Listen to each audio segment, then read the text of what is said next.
Well, those of you who saw the other videos, you know I got a beef with customer service. And apparently most of you do too. Seriously, you guys did not hold back. I've gotten hundreds and hundreds of stories and complaints from my previous videos. So I decided, fuck it, I'm gonna go ahead and post some of mine. What follows is a little rundown of some of the best, worst complaints and whining I've ever gotten from some of my previous jobs. And while this may seem lengthy, trust me, these are just the tip of the iceberg. Let's begin.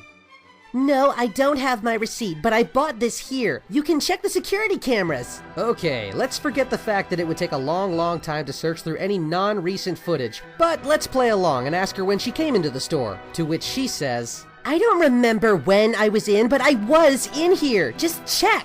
Alrighty then, we'll just look through God knows how much footage of dozens of 12-hour-long shifts with thousands of people coming in and buying shit every day. We'll make sure to keep a lookout for your face. Back in 5 minutes.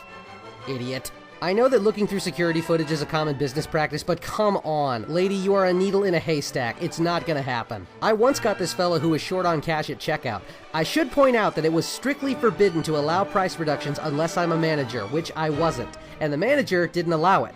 This was the guy's response to that. I've been a customer here for years, probably before you even started working here, and you can't let just a few pennies slide this once? Yeah, for the record, the dude was like $10 short of his bill. Not exactly negligible there, guy. Why do people always just assume they're gonna get free crap if they enter the store multiple times? What kind of legacy program do you think we have? Now for a food service one. I decided not to eat this, he says as he presents ready-made food to return from our deli. When we tell him that we can't refund him, he then says, I didn't even touch it. Look at it. It's not bitten or anything. Can't you just throw this back in with the rest? No, we can't, because it violates every rule we have a health code for. Would you want to buy food from a place you know accepts and recycles returned food? Good Lord! I remember this one particularly well because he kept pointing around the food, really trying to get me to believe he didn't bite into it. I still didn't care. It was gross. It's important to be extra patient and kind with senior citizens, but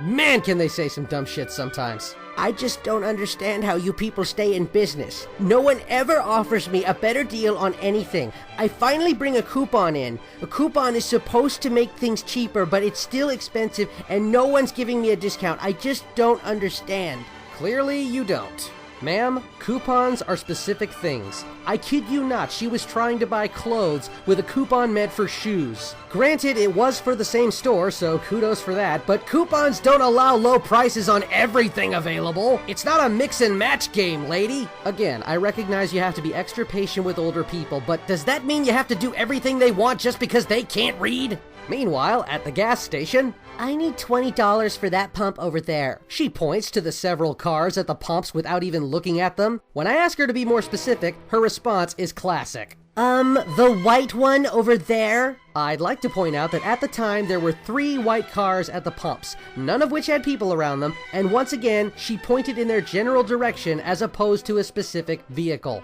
You do know the pumps are numbered, right? Didn't you watch Sesame Street? 1, 2, 3, 4, and so forth? It's right in front of your car. All you gotta do is give it to me and I can help you. But no, I suppose guessing is just as well. And hey, if I get it wrong, someone else will get free gas. Isn't that nice of you? My son has been wandering around the store for like 10 minutes and you did nothing to help him. What is wrong with you? Let me make this abundantly clear. I'm not a babysitter. Where does it say on my goddamn name tag the words childcare professional? It doesn't, because I'm not his goddamn nanny. My job is to stand here, be polite, take people's money, give them their change and their stuff, and go home. Not keep an eye on your spawn. And while we're on the subject, where the hell were you? 10 minutes is an awful long time not to alert anybody that there's a problem with your kid. And finally, I'm a cashier. My job is to stay at the front. You know there's people out on the floor that can help you with this, right? God! Was there ever a time where customers weren't a bunch of creepy, crying, hands-need-holding, entitled little dependents? The answer is no. This list just goes on and on and on, so if you really want to hear more, just let me know and I'll dust off my complaint folder for another reading. In fact, I'll do you one better. If you guys post your stories here like you did in the other 2 videos, I'll pick and choose which ones I like the most and I might just read them here. Why not? Get everybody venting a little bit about their crappy jobs. I know I enjoy it, and apparently a lot of you did too. So if you feel like sharing your customer horror stories, go right ahead.